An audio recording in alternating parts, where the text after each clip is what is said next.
Penyanyi Zaskia Gotik kini tengah hamil anak kedua.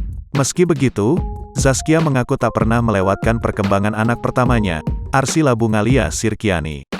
Kini, Arsila yang akan berusia 2 tahun pada 2022 ini sudah lancar berbicara dengan jelas.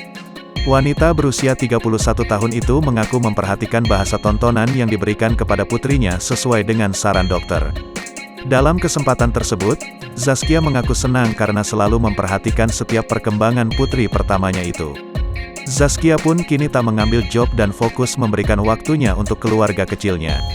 Selama hamil, Zaskia tak merasa mudian, tetapi mengaku bahwa ada hormon yang membuat emosinya terkadang naik turun. Selain itu, ia merasa bahwa saat ini ia merasa lebih memiliki banyak waktu untuk keluarganya.